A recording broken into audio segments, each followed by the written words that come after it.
তো হ্যালো বন্ধুরা, আশা করি তোমরা সকলে অনেক ভালো আছো। তো আজকে আমি তোমাদের সাথে যে বিষয়টি নিয়ে আলোচনা করব এটি হচ্ছে ইংলিশ গ্রামারের খুব গুরুত্বপূর্ণ একটা বিষয়, টেন্স নিয়ে।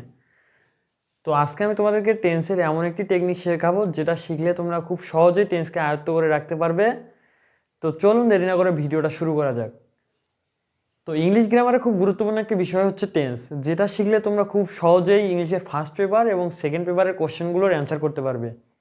এছাড়াও তোমরা টেন্স ব্যবহার করে প্যারাগ্রাফ বলো, যে কোনো রাইটিং পার্ট বলো, সব কিছুর অ্যান্সার তোমরা খুব সহজেই দিতে পারবে। এছাড়াও টেন্স শিখলে right form of verbs, complex sentence এগুলোর অ্যান্সার করতে পারবে। তো ভিডিওর প্রথমেই তোমাদেরকে টেন্সের গঠন প্রণালী সম্পর্কে জানাবো। তো টেন্স মানে ক্রিয়ার কাল বা সময়কে বোঝায়। টেন্সকে প্রধানত তিন ভাগে ভাগ করা যায়: প্রেজেন্ট, পাস্ট এবং ফিউচার টেন্স। বর্তমান, অতীত এবং ভবিষ্যৎকালকে বোঝানো হয়। গঠনগতভাবে টেন্সকে আবার 12 ভাগে ভাগ করা যায়, যেমন present indefinite, present continuous, present perfect, present perfect continuous. ঠিক সেইভাবে past indefinite, past continuous, past perfect, past perfect continuous. ফিউচারের ক্ষেত্রে ঠিক সেমনই। তো ভার্বের তিনটি ফর্ম: V1, V2 এবং V3 ফর্ম। তো V1, V2, V3 মানে হচ্ছে V1 মানে প্রেজেন্ট ফর্ম, V2 মানে পাস্ট ফর্ম, V3 মানে পাস্ট পার্টিসিপল ফর্ম। তো বিষয়টি তোমাদেরকে ক্লিয়ার করে দিই। যেমন দেখো, প্রেজেন্ট ফর্ম গো, এটির পাস্ট ফর্ম হচ্ছে হলো ওয়েন্ট এবং পাস্ট পার্টিসিপল ফর্ম গান। Do, did, done. It, at, eaten. তো এরপর চলো আসা যাক টেন্সের গঠন প্রণালী নিয়ে। Present indefinite tense: subject, verb, extension. একটি উদাহরণ দিয়ে তোমাদেরকে বিষয়টি অনেক ভালোভাবে ক্লিয়ার করে দিচ্ছি। আই ডু ইট, আমি এটা করি। আই গো টু স্কুল, আমি স্কুলে যাই। তো এখানে এটি বর্তমান সময়কে বোঝাচ্ছে যে আমি এটা করতেছি, আমি এখানে যাচ্ছি। তোমাদেরকে আরেকটি বিষয় যেটা ভালোভাবে জানতে হবে, টেন্সের ফার্স্ট পারসন, সেকেন্ড পারসন এবং থার্ড পারসনকে। তো এখানে আই একটি ফার্স্ট পারসন, যে কারণে আই এর সাথে প্রেজেন্ট ফর্ম বসেছে। মনে রাখতে হবে যে যদি subject third person singular number হয় তাহলে ভার্বের সাথে এস বা ইয়ের যোগ করতে হবে। তো দেখো, একটি ভার্বের উদাহরণ দিয়ে তোমাদেরকে বিষয়টি ক্লিয়ার করে দিচ্ছি। এখানে হি গো টু স্কুল, এটা কি হইলো? তোমরা বলো, ভার্বটি কি কমপ্লিট হয়েছে? না, হয়নি।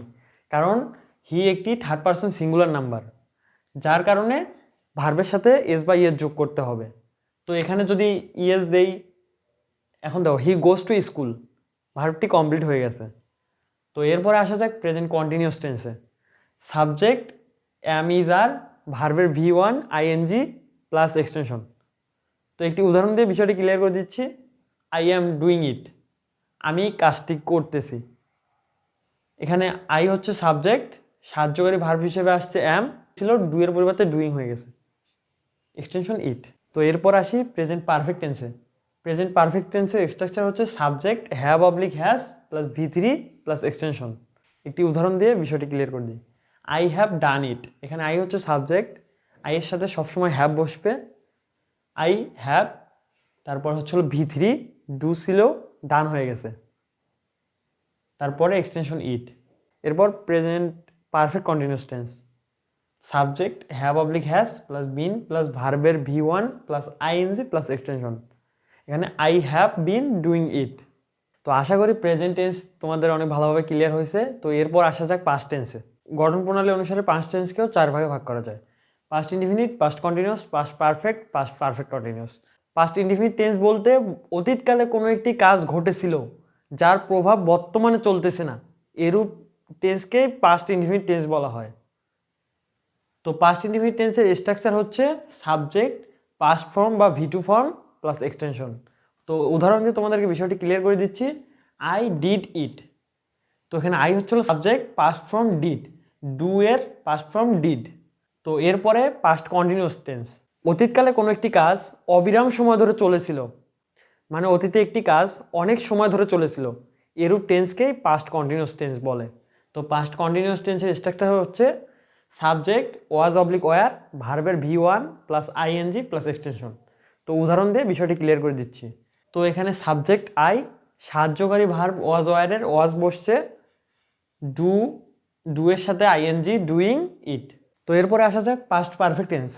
তো পাস্ট পারফেক্ট টেন্স বলতে অতীতকালে দুইটি কাজ একসাথে সংঘটিত হয়েছিল, যার মধ্যে একটি কাজ আগে শেষ হয় এবং একটি কাজ পরে শেষ হয়।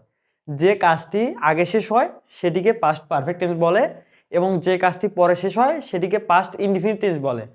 তো এখানে একটি উদাহরণ দিয়ে দেখাই তোমাদেরকে। আমি ভাত খাওয়ার পর খেলতে গিয়েছিলাম। এখানে আমি ভাত খাওয়ার পর, এটি হচ্ছিল পাস্ট পারফেক্ট টেন্স। তারপর খেলতে গিয়েছিলাম, এটি হচ্ছে পাস্ট ইনডিফিনিট টেন্স। তো স্ট্রাকচারের অনুযায়ী হয় সাবজেক্ট ভার্বের V3 প্লাস এক্সটেনশন। এখানে সাবজেক্ট হচ্ছিল আই, তারপরে ভার্ব বসছে হ্যাড, তারপরে V3 form do did done, তারপর এক্সটেনশন ইট। তো এরপরে আসা যাক পাস্ট পারফেক্ট কন্টিনিউয়াস টেন্স। তো পাস্ট পারফেক্ট টেন্স হচ্ছে অতীতকালে কোনো একটি কাজ ঘটেছিল যার আগে এবং পরে অন্য একটি কাজ চলমান ছিল। যেমন বাংলা অনুবাদে উল্লেখ করলে হয় রানা এই ক্লাবে 5 বছর ধরে খেলেছিল। তো তোমরা এখানে লক্ষ্য করলে দেখতে পাচ্ছ এখানে কিন্তু একটি কাজ হয়েছে কিন্তু তার আগে এবং পরে আরেকটি কাজ চলমান ছিল। তো স্ট্রাকচার অনুযায়ী আসলে সাবজেক্ট হ্যাড বিন প্লাস ভার্বের V1 plus ING plus extension. তো একটি উদাহরণ দিয়ে দেখা দিচ্ছি, I had been doing it. তো বন্ধুরা এইবার আসা যাক ফিউচার টেন্সে। ফিউচার টেন্সে গঠন প্রণালী অনুসারে 4 ভাগে ভাগ করা যায়: future indefinite, future continuous, future perfect continuous tense. তো ফিউচার ইনডিফিনিট টেন্স ভবিষ্যতে কোনো একটি কাজ হবে বা চলবে এরূপ বোঝালে ফিউচার ইনডিফিনিট টেন্স হয়। ফিউচার ইনডিফিনিট টেন্সের স্ট্রাকচার হলো সাবজেক্ট শ্যাল অথবা উইল প্লাস ভার্বের V1 প্লাস এক্সটেনশন। তো উদাহরণ দিয়ে তোমাদেরকে বিষয়টি ক্লিয়ার করে দিচ্ছি। আই উইল ডু ইট, এখানে আয়ের সাথে উইল বসছে, আয়ের সাথে শ্যালও বসতে পারে, উইলও বসতে পারে। তো এখানে ভার্বের V1 ডু ইট। তো ফিউচার কন্টিনিউয়াস টেন্স ভবিষ্যতে কোনো একটি কাজ দীর্ঘ সময় ধরে চলতে থাকবে এরূপ বোঝালে ফিউচার কন্টিনিউয়াস টেন্স হয়। ফিউচার কন্টিনিউয়াস টেন্সের স্ট্রাকচার হচ্ছে সাবজেক্ট শ্যাল অথবা উইল প্লাস বি প্লাস ভার্বের V1 plus ING plus extension. তো একটি উদাহরণ দিয়ে তোমাদেরকে বিষয়টি ক্লিয়ার করে দিচ্ছি। I will be doing it, এখানে আই হচ্ছিল সাবজেক্ট, আইয়ের সাথে উইল বসছে, বি বসছে স্ট্রাকচার থেকে, ডু আছে, ডু এর সাথে আইএনজি, ডুইং ইট। তো এরপর আসা যাক ফিউচার পারফেক্ট টেন্স ভবিষ্যৎকালে কোনো একটি কাজ চলবে কিন্তু সেটি নির্দিষ্ট সময়ের মধ্যে শেষ হয়ে যাবে এরূপ বোঝালে ফিউচার পারফেক্ট টেন্স হয়। তো ফিউচার পারফেক্ট টেন্সের স্ট্রাকচার হচ্ছে সাবজেক্ট শ্যাল অথবা will plus have plus V3 plus extension. তো একটি উদাহরণ দিয়ে তোমাদেরকে বিষয়টি ক্লিয়ার করে দিচ্ছি। আই উইল হ্যাভ ডান ইট, এখানে সাবজেক্ট আইয়ের সাথে উইল বসছে, হ্যাভ আসছে স্ট্রাকচার থেকে, ডান V3, ডু এর V3 ডান ইট। তো এরপর ফিউচার পারফেক্ট কন্টিনিউয়াস টেন্স বলতে ভবিষ্যৎকালে একটি কাজ চলবে কিন্তু তার পূর্বে আরেকটি কাজ চলতে থাকা অবস্থায় নতুন একটি কাজ শুরু হবে এরূপ বোঝালে ফিউচার পারফেক্ট কন্টিনিউয়াস টেন্স হয়। ফিউচার পারফেক্ট কন্টিনিউয়াস টেন্সের স্ট্রাকচার হচ্ছে সাবজেক্ট প্লাস শ্যাল অথবা will plus have been plus ভার্বের V1 plus ING plus extension. তো একটি উদাহরণ দিয়ে তোমাদেরকে বিষয়টি ক্লিয়ার করে দিচ্ছি। I will have been doing ইট, এখানে আই সাবজেক্ট, উইল বসছে, হ্যাভ বিন স্ট্রাকচার থেকে আসছে, ডু এর সাথে আইএনজি, ডুইং ইট। তো বন্ধুরা আজকে অনলাইন প্ল্যাটফর্মে আমার জীবনের প্রথম ক্লাস। তো জানি না ক্লাসটি তোমাদের কাছে কীরকম লেগেছে। যদি ক্লাসটি ভালো লেগে থাকে তাহলে চ্যানেলটিকে সাবস্ক্রাইব করে ভিডিওতে লাইক দিয়ে আমার সাথেই থাকবে। দেন এর পরবর্তীতে আরও অনেক ভালো ভালো ক্লাস তোমাদেরকে উপহার দিতে যেন পারি সেই কামনায় রইল।